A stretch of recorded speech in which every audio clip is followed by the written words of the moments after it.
Doug Bazeski. Doug, so tonight's guest is going to answer that age-old question, can an artist who has 4 cats actually get any work done? Only if the cats help her, I bet. Only if the cats help her. We're delighted to have Dawna Isham, and she is a mixed material media artist, and uses glass and melted glass. So I'm really makes it interesting, I think. I think so too. I'll be interested to see if she has all her fingers, because you work around that hot kiln. So it is our pleasure to have Dawna Isham with us. Dawna Isham of the DIPART Studio. Wow. Hi, Peter. You are an artist. That is Doug. Hi, Doug. And our Mr. Producer, Doug. Can we call you Dip? No. Okay, how did you come up with the DIPART Studio? Is that, So, my initials actually are Dawna Isham Pierce. Pierce is my married name.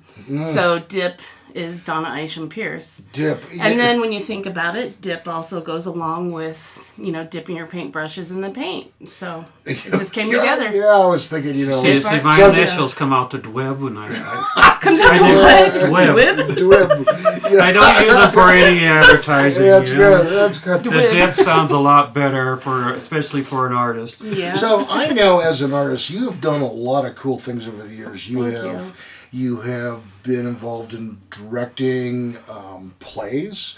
You have done makeup and costume work for actually one of the sitcoms that we did here at 2 Minute Duck Entertainment.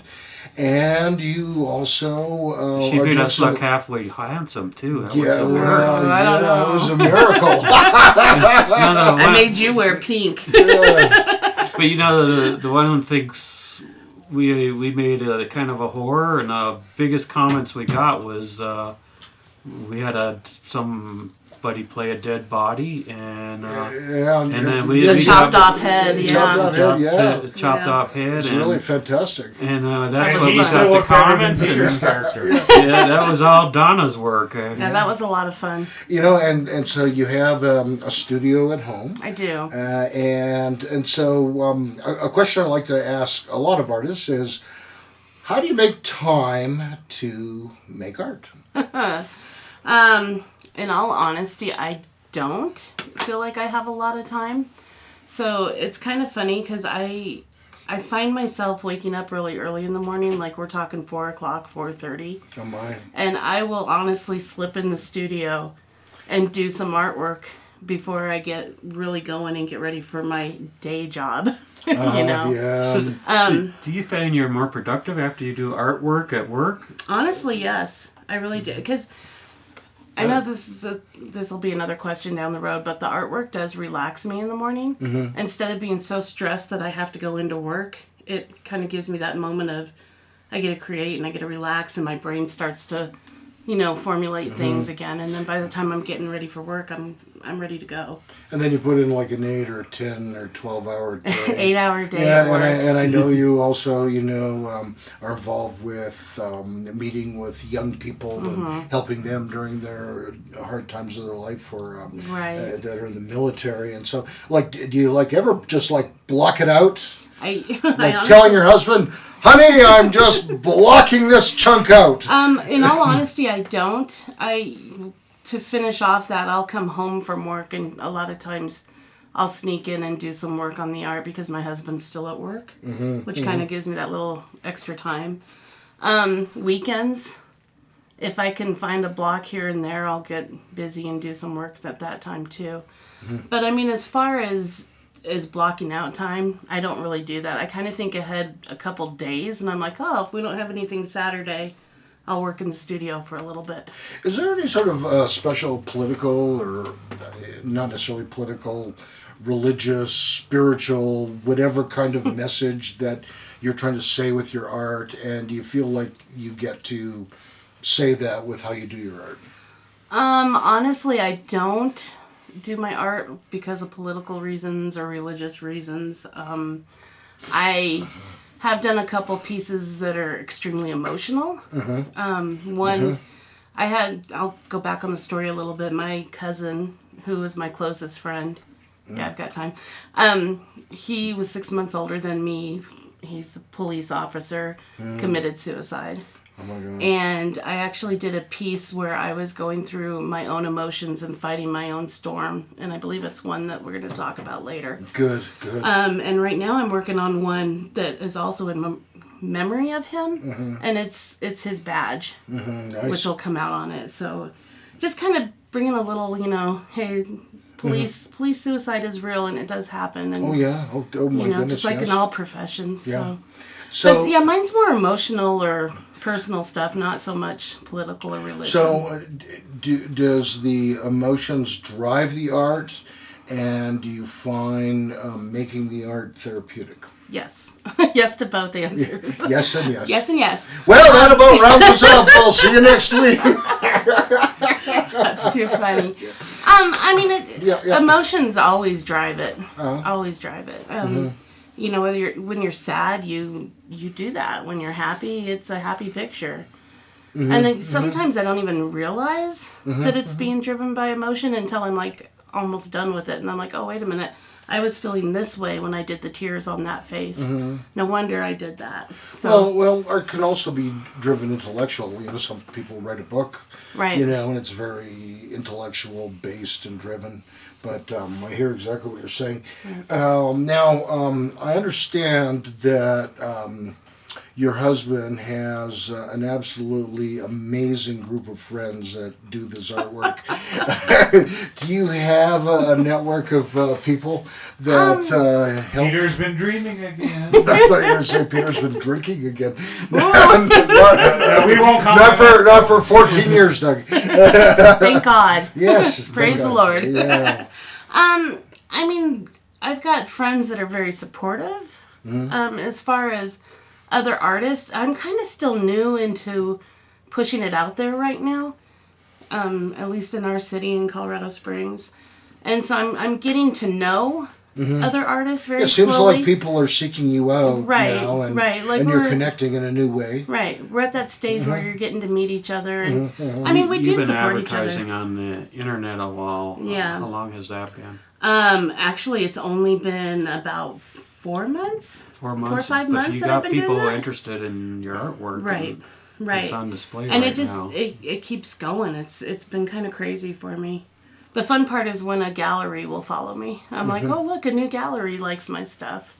That's a big deal. That's a big fun. deal. That's fun. Almost like getting a literary agent or representation if you're an actor. I think that's a big deal. Right. Yeah, that's a But yeah, I definitely try to make sure that I'm supporting the other artists, by liking their stuff, and vice versa, they like mine, and we just go back and forth. And, we do talk every once in a while on things.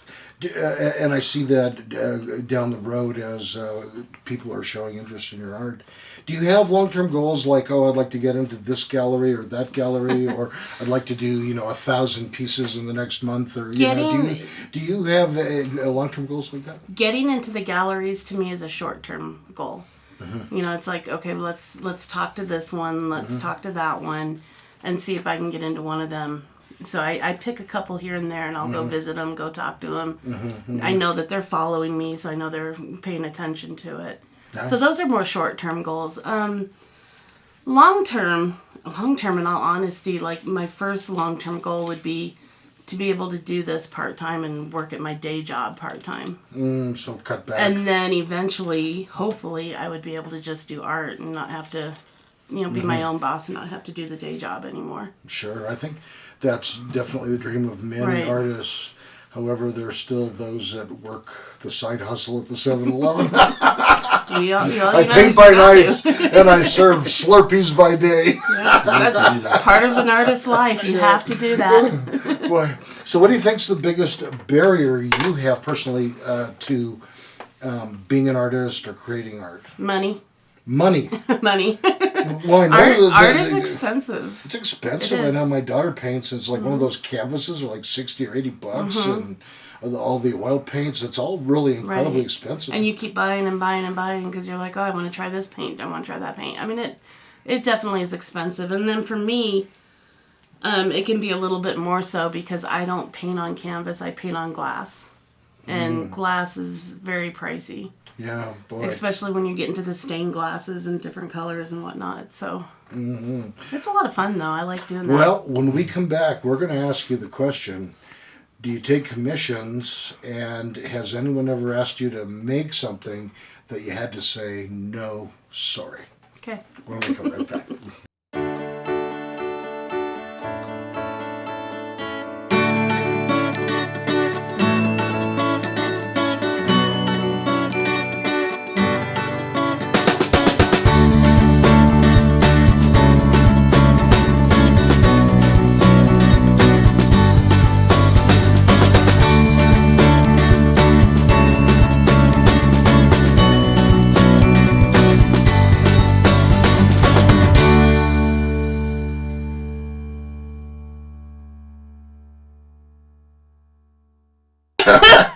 Welcome back to the third chair. That is Doug. I'm Peter, and we have our special guest Dawna back.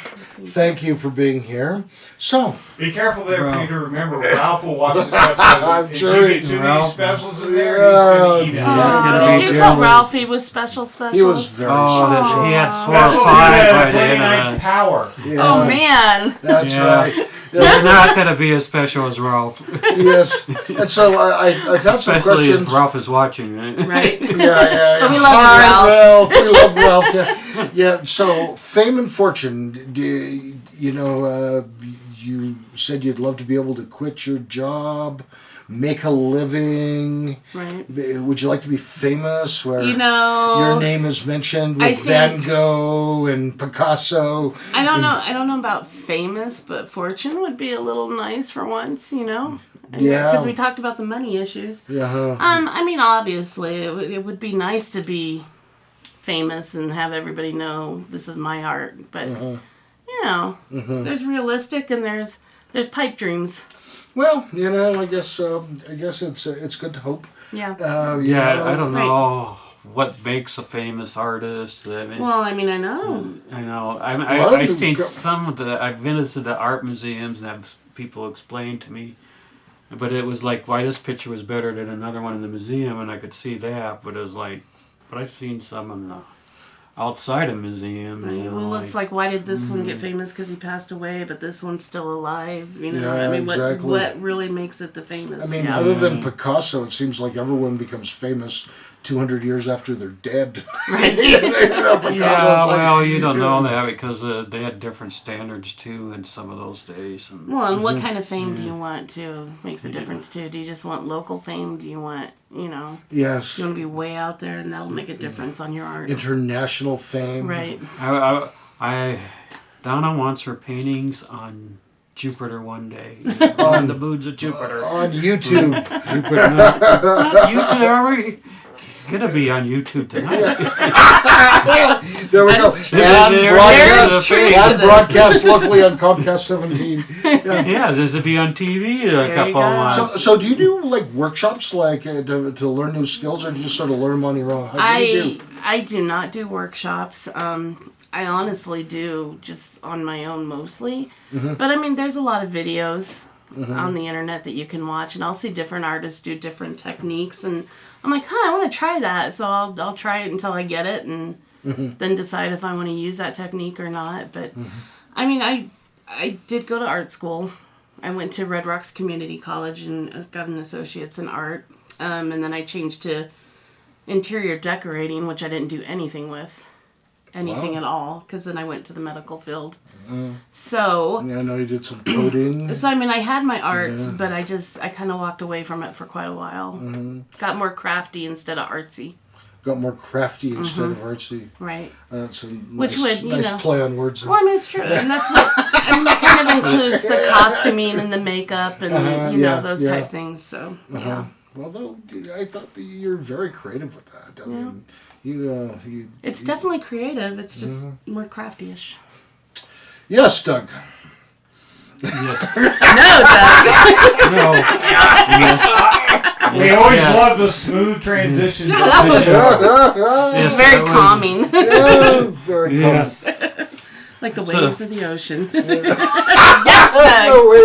So you talked about Red Rocks Community College. Well, where is that? That's in Lakewood, Colorado. Okay, and that's near where you grew up, which was... Right, very near where I grew up. Is that near Denver? It is near Denver, yes. Okay. Yeah. That's probably Just, a better way to say yeah, it. no, I just, it's one of the suburbs, It's right? like just on the edge of the foothills, in Colorado. Is that where you grew up, or close to there? It's Or very close. It's probably about 20-minute, not even 15-minute drive from where I grew up. It's not far at all. Was it another suburb, or were Lakewood itself? Well, yeah, Lakewood is a different suburb. I grew up in, wow, this one's fun. I grew up in unincorporated Jefferson County. Oh, But okay. we had a Littleton address because that was the closest mailbox. Oh. So I can say I grew up in Littleton, but I really didn't. Oh. So, Once yeah. again, I was on the edge of the foothills, yeah. Yeah, it's like my address is Peyton, but I You're really live in Falcon. Falcon. Yeah. Because Falcon doesn't have a post office. Yeah. Unbelievable. Yeah, that's how ours both of was. you. But it's really funny because when people ask, they'll be like, well, where's Littleton? And I'm like, do you remember where or do you remember hearing about Columbine High School? And I'm like, okay, it was 5 minutes from there. Yeah. It's the easiest way for people to go, oh, okay. But yeah. All suburbs of Denver. I know. Everybody says Denver, and I'm like, no, but we lived in different areas.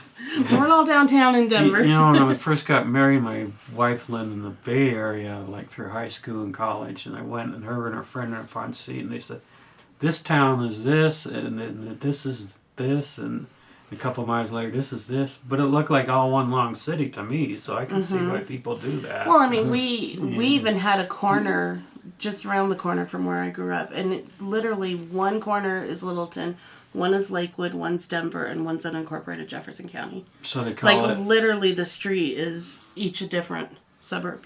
So they call it the Four Suburbs corner? Pretty much. I mean, and it's horrible. If you get in an accident on that corner, you don't know who's coming. So you can stand, you come to Denver, you find that corner, you can stand in 4 suburbs at once. Right. Or you can go 4 corners down in southwest Colorado. Right. And stand in 4 states at once. Well, and then it's even funnier because when you're going down the street, it's like this side's Lakewood, this side's Denver. No. You know, so who's going to come? Yeah, be careful where you crash. Yeah. First trip I made with the government, besides training, I went to Texarkana, and the main street is right on the border, and I didn't know it. And so I was sleeping in Arkansas, and I just had to cross the street to get to Texas. Right. Wow. And then I when I saw his news, I went out together with this guy I was working with, and he says, okay, now we're in Texas. We just left Arkansas. I'm like, Well, if we're going to talk border stories, I was in Ecuador, where I was literally on the line between the northern hemisphere and the southern hemisphere. And so I straddled both hemispheres at the same time and played hopscotch jumping back. I'm north, I'm south, I'm north, I'm south.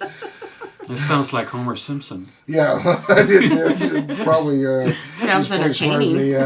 Okay, this is the last border story. We live on the border of North Dakota and Minnesota, where I live, is the Red River. The Red River. Yes. Now, when I was in college, the Red River flooded and got my parents' basement, so we lived on the border. Okay. That I went on the border once. Yeah. That may not be the last border story in this episode. Moving on. Okay. Tell us about your childhood. Well, what do you want to know? I mean, we talked about where I grew up. I'm adopted. Mm-hmm. I was adopted when I was 5 weeks old. So I was a baby. Mm. I don't know where to go with this. So how brothers, old were sisters? Okay, well, which way do we want to go? Whatever you wanna do. I have a brother that is my pride and joy. I love my brother. He's older than me, 6 years older than me. Was he also adopted? He was not. He's paternal or birth or what's the word for that? Help me out, Dr. Man. Biological. That's the word I was looking biological. I'm still thinking about the border. My parents had a hard time having babies after that, and so after 3 tries, I ended up being adopted. I grew up happy. We had a great family life. Everything, was really good. I grew up in the suburbs, and it was just a good time. I did meet my birth mom years later. Just actually, it was about 5 years ago, I'd say. Mm-hmm. And that was pretty interesting.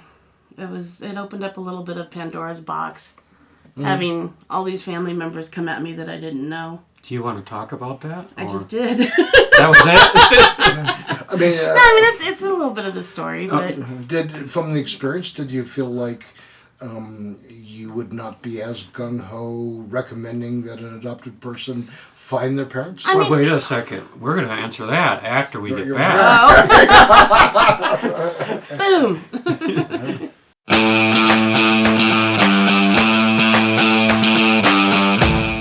Real people, real stories, real life. We're looking for guests. We're looking for you here on the third chair. I'm Peter. That's Doug. And how many different ways can we have guests? Oh, at least 3. We could have them here in the studio in Colorado Springs. We've had guests all the way from LA on Zoom. And we have gone on location, and we got our 3rd one already in the planning phase. Awesome. Send us an email and we'll get you on the show.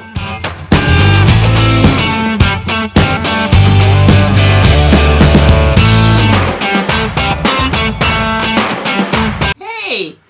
Welcome to the 3rd chair. Hey, that's good. Hey. That's good. We need to wake Peter up every once in a while. We were waking Doug up. Doug was napping this time? Yeah, Doug was doing just fine. He was, I'm the one that did everything. You guys are... Yeah, we're just sitting there watching Doug do Peter's production. there napping. Yeah. Peter was running up to grab a brownie. Oh. So your question was... The question was, and I don't know if there's a general answer. I've known a few people that were adopted that took the time to find their real parents, and the people that I know that have done it, it was a very negative experience. I didn't know it was a negative, neutral, positive, some of both. How was that for you? I would say mine was mostly neutral. I honestly feel like it just depends on the person and what kind of life they went through. Mm-hmm. Like I said, I had a really happy childhood. I mean, my parents were great to me, and I love my family dearly. Mm-hmm. And that's not just my family, my extended family. Mm-hmm. I really wasn't looking or planning to go look for my birth mom. The way it came about was that I did my DNA because I wanted to know what I really was, other than female. I wanted to know what nationalities I was and what I was made of. Mm-hmm. And in doing that, it popped up that I had all these first cousins.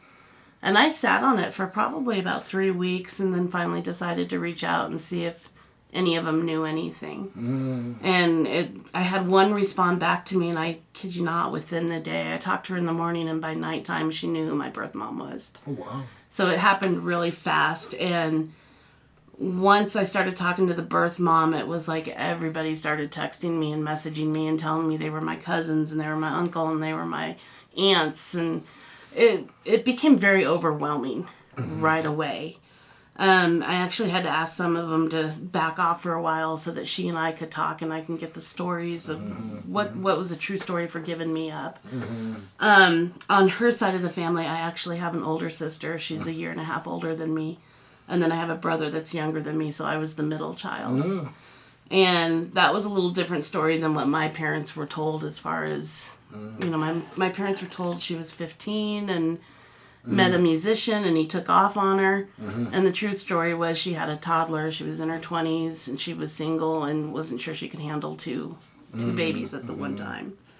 So, there's a lot of mixed emotions in it. It was exciting at first. It was overwhelming. And then it kind of settled down and it was like, okay, I can't be there for everybody all the time. And I had to sit back and really think about myself for a while there. So it was neutral.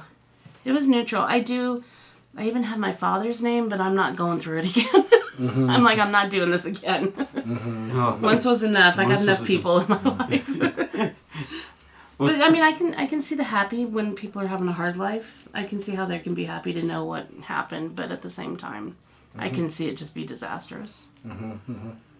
I mean, yeah, it depends on the person, I guess, and how their life is going. Exactly. And maybe how their parents' life is going. Maybe the parents didn't really care sometimes. You know. Yeah, that's what I was saying. Why a You lot know, of people. if the expectation is, oh, you know, I really want to find the story, you know, were my parents going through such a hard time that they just couldn't see any way out, but then they just find out, well, they just wanted to cruise the world and not raise a kid. You know, it could be a letdown. Right. It could be a disappointment. It could be hurtful. You know, I have a friend that he adopted a couple of kids, and basically it was because their mother was heavily on drugs, you know. Right. You know, and it's, you know, and so I don't know if he'll tell the kids that or not, or, you know, maybe when they're older, you know. But, you know, something like that, I mean, is it worth chasing after? Maybe she's finally beat the but I guess she's been on drugs a long time in her life, you know. Right. You know, and it's like been a problem, you know, not just a short-term problem, it's been a long-time problem. So, you know, and it's like, is it even worth searching for somebody who's going through that? Yeah, and I mean, no matter what, though, throughout all of it, I'm grateful that she gave me life. I mean, that's the biggest part of it. And, and I look at it as I was a huge gift to my family, huge gift to my parents. So, you know, they wanted another child and couldn't, and then they got me. So because you're still close to your parents. And, oh yeah, my dad will joke with me all the time that I cost him $25. That's what it cost to adopt me. He's like, I got the receipt. I'll show it to you. I think my wife was cheaper. She was like $10 or $15. But she was born in an army hospital, so. She wasn't adopted, though. I thought you were talking about for marrying her. That cost you $15 to marry her. No. When she was born, her dad said, "Yeah, I had to pay $15 to the hospital." Oh, that's funny. You know, the hospitals do cost money when your kids are born. Yes, they do. Yep. So tell us about your family now. Or whatever you want us to tell about your family. I'm married. Oh, good. They're older than they were. Aren't we all? Yeah, that's funny. I have 2 stepchildren that are adults now. Pretty much we raised them, though. Yeah. At least when I came along. So the oldest was 13 and the youngest was 9, going on 10. Pretty much. So those are interesting ages to pick up. Yeah, but kids to start raising. Love them to death. I mean, absolutely care and love them so much. And like I said, we pretty much raised them. They would go to their mom a couple weeks out of the year, but they were pretty much with us. So, so yeah. I mean, I've had a happy marriage and still have a happy marriage. Excellent. And they're doing pretty well, They're doing great. Yeah. Yeah, my she's about ready to have her first baby, and our son's in college, so they're doing the right things. Soon going to be a grandmother. Yes. And do your parents say, "Ooh, we're going to be great-grandparents," or are they already great-grandparents? They're already great-grandparents.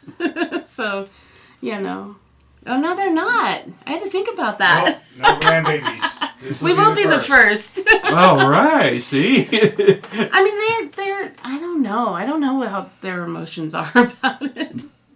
They're kind of hard to read sometimes when it comes to babies. Yeah. I don't know.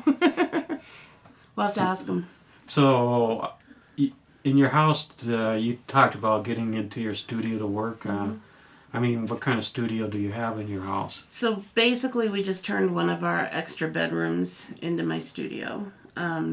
It's also kind of a cat room because the cats we have 4 cats, by the way. And they always want to hang out with me when I'm doing stuff. Well, nobody's perfect. So yeah, I had to put cats or I had to put a cat tree in there so that they would at least hang out on the cat tree and not so much on top of my art like they like to do. Peter, that's not how we Although grow I cats. I do have one picture though where my cat actually walked across the page, or the glass, but I wanted him to. Wow. So I didn't have problems with it. So how did you get him to do that? Or did you just kind of one of them and just... No, I mean, I made sure that he walked over the paint puddle that I had there and then walked on the glass. Well, that's and then he pretty jumped. good trick, then he jumped off the glass onto the table, jumped off the table onto the floor, and I had to chase him because there was paw prints all over. So you had to catch him and clean his feet before. Yeah. Too bad but it was he got out fun. of the house. Or... It was fun, and he'd actually done that to me years ago. I had an oil painting that I was working on, and I had this was back in 2003, and it was black. And I went to work, and I totally forgot to close the door, and I came home, and there were black oil paint all over the house marks. Oh wow! All over. So who's worse at painting things on the wall, a cat or kids? At that time, it was the cat. So do you credit him or her as a co I didn't. Co-painter? I didn't on that like one. I'm put sorry. the little paw on a little bottle of the painting next to your name. Which cat was it? This was Monty, our orange cat, and he's our So oldest. And he's gone to an attorney to sue for for rights. He wants a piece of the action. Yeah, those cats. If it was a dog, you wouldn't have to worry. But since it's a cat, he's our old man. He's going to be 19 in October. 19. That's pretty old for a cat. Yeah. Monty, he's that is as good. Old as King Charles. Whatever. You He know, we went come there. back. That's really just not going to make any sense right there. That's why I'm avoiding. When we come back, we're going to look at some of this work that you created in this studio. Okay. Sounds like a plan. All right. As opposed to the work she created on the street. I think on that we'll go to the break.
I got the questions.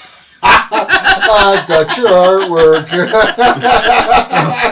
Oh, the questions. Yeah, but you harmed that artwork. Who wrote and these you questions? You won't make it out of the studio. Both of you. All right, this is going to be a challenge. I know our producer is going to. I can hold some of it. Is going to You can let Doug hold put, some of it. insert pictures on the screen. But these are going to be for prompting, Dawna. So this is one of my favorites of yours. The lady in the trees, so to speak. What message were you trying to give with that? And tell about the technique for making this. So it's honestly, I'm going through a time where I'm doing selfie pictures, and the reason I'm doing this is because there's actually a call for artists that they're looking for selfies. And so I wanted to get some good ones out there so that when I take these in, there'll be some different kind of ones. to do. Do you consider yourself a self-portrait artist then? No, so no. it's just in fact, a gig kind of thing you're right, doing now. it's just a gig. You know, one thing. In fact, I hate doing self-portraits. When I was in school and I had to do them, I hated them with a passion. One of the things I learned is the artists in the past, they weren't vain. They just did self-portraits when they couldn't Because we were available for ourselves. Yeah. Yeah, they couldn't afford a model a lot of times. Right. Van Gogh did a lot of self-portraits because he was just practicing, you know. Yeah. Right. He, Is this he why tried they different paint- techniques. Is this why they paint like bowls of fruit? Well, And yeah, the dog. because they could eat it, and they got dinner and someone to pose for them. So it's a double header when you buy a Right. bowl of fruit. You Right. know? Well, and on one of our other episodes, Sophia Hanna. I love Sophia. Yeah, totally a self-portrait artist, at least Yeah. at this point of her career. Head did to some toe great body. stuff. Head I'm to toe like, body. I don't need to show you guys my whole body. Not in art. Now, what was it about the colors for this? So- it's kind of a. I love the colors. What? So one of the things that you were asking about was the technique first, and this is mostly a drip technique on the trees. Like I just turned it over and dripped the paint down. I'm all into colors. Right now, I want a lot of color in my stuff. I don't know why. It's just my thing.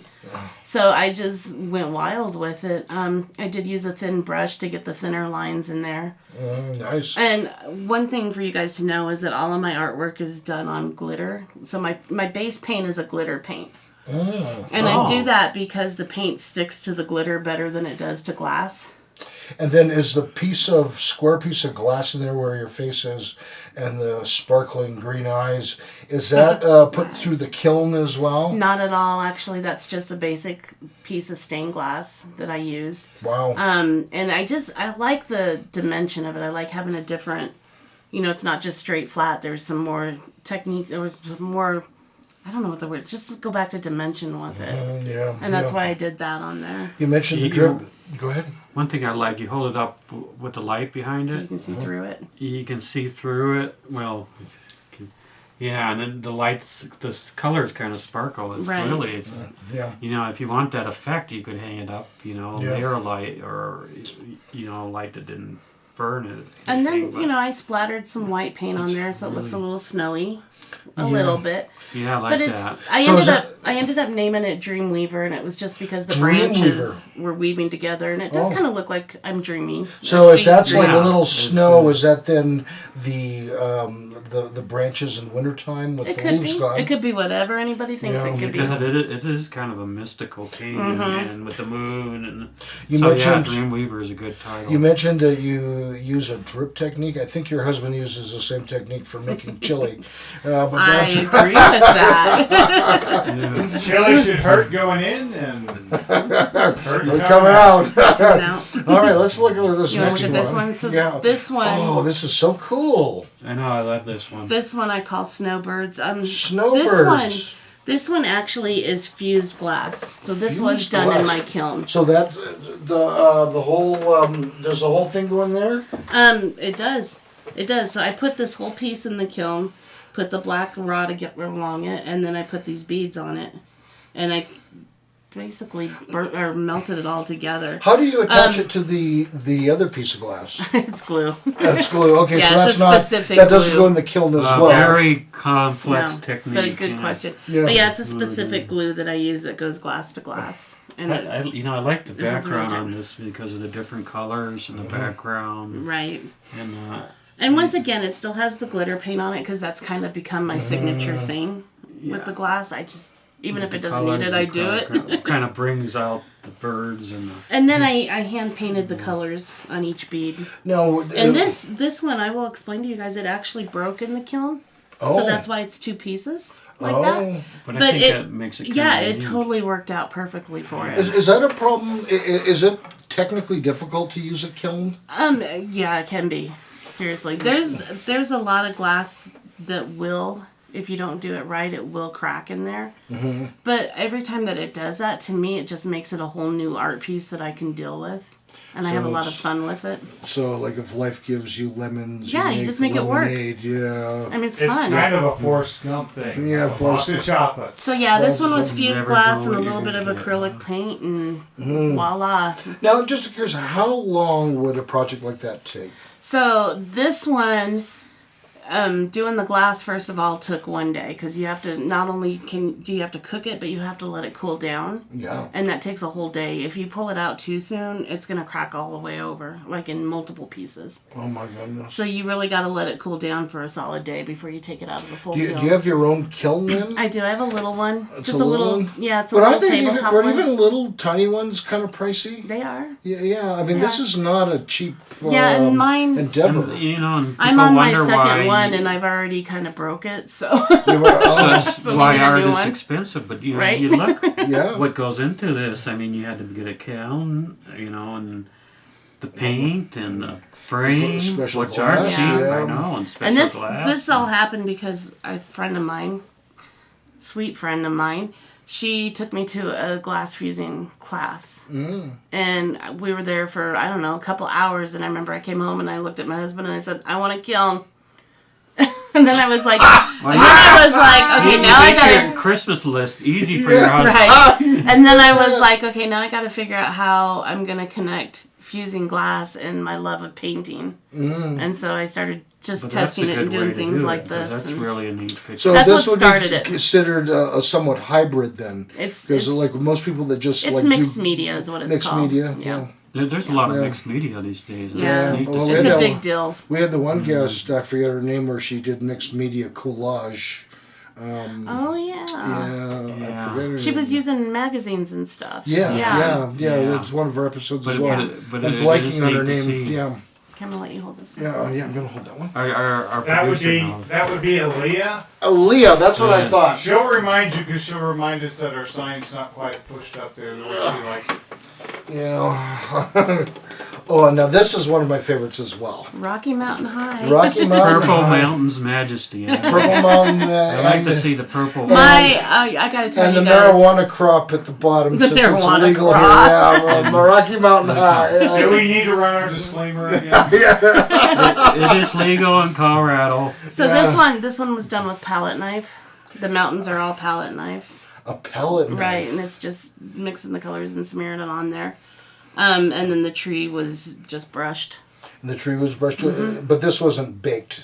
Nope. No, this Nope, is this is just pure paint. Paint. Paint on paint. And the Rocky Mountain High idea, that's snow as well. Right. I'm kind of into that little splashy stuff. Well, lately. no, it's I nice don't know snow. why. It's just I'm surprised to see so much green. Like everything else in it looks like Okay, very wintry, you- except for the green. But you live in Colorado. I do. And you know what it's like when we have our spring snow showers and it's Oh still yeah, green at the bottom. sometimes and, we get yeah. snow in July. It's so, So crazy. that's Yeah, where it's from. that's nice. Yeah, that fits. That fits. It really is Yeah, definitely Colorado. if you live in Colorado long enough, on Pikes Peak, you'll see snow in every month of the year. Yeah. Yeah. Seriously. I mean, yeah. Yeah. So So what was this, the inspiration for that? I mean, it was just working with the knife. I wanted to work with the knife and see what I could do with it. And I thought the easiest thing to do was mountains. And then I kind of went crazy with it. I did quite a few pictures with mountains. so like, And I even did some ornaments for Christmas for friends doing the same sort of picture. so do you have like a long list of art supplies that you want that you can just give to your husband for a Christmas list, Not- birthday list, anniversary list? Not necessarily. He actually pays attention to what I buy and what I want or what I need. Well, I mean, yeah. I don't just give him a list and say, here, this is it. He pays attention. And he likes to surprise me. He likes to be like, oh, I got you some paint. I'm like, oh, okay, what kind of paint did you get? But he doesn't tell you that. But he's pretty good about it. I've got a lot of extra paint right now because he's been excited about Yeah, it. got to keep the romance alive. We're going to Here, look baby. at this painting when we get back after this brief break.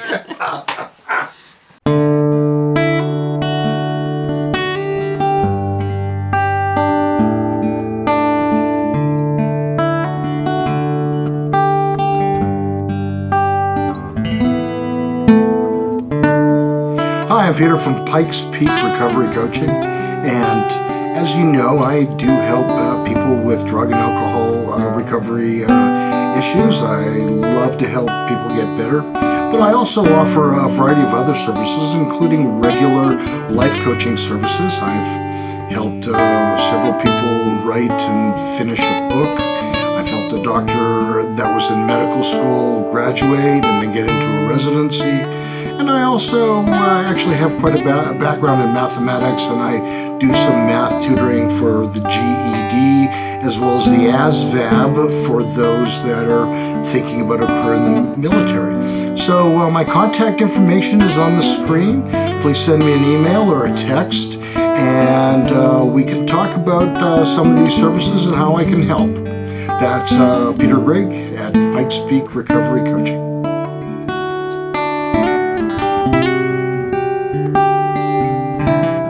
No yawning during the break. No yawning during the break. He said he had coffee, but I don't believe him. That's because Peter always yawns during the episode when he falls asleep. You know, I was studying that picture because Monty's lawyer said that if there were any more paintings that he could sue you over, that he wants half credit. Oh, Monty the cat. But he didn't do this one. I didn't see a paw print. So. Nothing to do with this one. Well, and in case anyone's wondering, we are the third chair. This is our wrap-up segment for this episode. We're fortunate to have Dawna come back next week. And so tell us, what kind of technique is this? Did you get some type of high-pressure gun or something? No, not at all, actually. This one, I was also going through a stage where I was just wanting to do, side views type deals with people. And this one, the background on it is actually a paper towel that I used. So I layered colors and then just dragged a paper towel across it. Oh, wow. And then I went ahead and did the black face, and then I dragged another paper towel with that. What was the inspiration for this? Just the shape of the frame, actually. Okay. In all honesty, it was the frame and the glass, and I was like, what can I do with that? And then I was thinking about the whole side view, and I was like, hey, I know what I can do, and it was simple. I did this one within hours. I really like the bright colors on the one side contrasting with the dark. Kind of a yin and yang, happy and sad at the same time sort of a feel. Yeah. I don't know if you're shooting for that, but that's one interpretation. No, it was a lot of fun to do this one. Mm-hmm. I just look at the left side. But it's the left side. You're such an accountant. Oh my gosh. But yeah, so left-brained. It's got all the colors in it. I was just really having fun, doing the drag of the paper towel. And I've got quite a few that I've done backgrounds like that. And it worked out the way I wanted it to. Was this a technique you invented, or is this sort of been around? I've seen it online. I've seen it online, and I was like, I want to try that. And mine don't come out quite like theirs do online, but I like what I do get out of it. Have you ever considered rolling a cat in the colors and then just drag? No, because the he's having trouble with the lawyer. My husband says the same thing all the time. Use the cats to paint. Use the cats to paint. Dip it in and throw it at the glass. Yeah. Yeah. Apparently, because of Monty issue, that's not possible right now. Oh, yeah, I really like it. So, you can be contacted. Are you taking commissions if someone wanted you to do some sort of project? Yeah. How would they get a hold of you? Tell us about all that. There's a couple ways as far as on social media. I'm on Facebook. Under DIPART Studio. DIPART Studio. Pretty easy to find it. And you can just message me on there. Pretty simple. I've seen it on Instagram. I'm also on Instagram, yes. I've recently had to change my page name and start my page over because my old page got hacked. Oh, yeah. Which was not a lot of fun. Yeah, my daughter as well. Yeah. So my new name is DIPART_Studio. But you can find me on there and you can DM me, and actually everything that I have done is on there. So you can pretty much see everything. Cool. I do commission work. I've had a few people that have asked me to do some things for them in the past. Unfortunately, I have one that's still sitting in my office because she hasn't paid for it, or in my studio. So. Yeah, that's that can be a problem. Right. Yeah, but the tattoo artists have it right. They take the money up front. We've had several tattoo artists on the show. Yeah. Well, that's great. So they can do that. And what if someone just had a question Like, how would you approach this or that? Do you share information with people, or what kind of information? Oh, what if it was like a technical? How would I make these kinds of colors, or this kind of absolutely, effect? I would share that with other people. All right, absolutely. so they would just have to ask. Right. Yeah. It's not the We do that anyways, as a community. You talk about how you do things anyways, or show each other how you do stuff. You're not nearly as scary as your husband. Thank God. Thank you. But I do love him. I don't know if anybody's as scary as that guy. But whatever. Well, Donna's going to look really good, but I'm going to alter the color of the two people on the side. They're going to look a little man, odd. see if you can make me look like this wonderful painting here. So Can we say the disclaimer?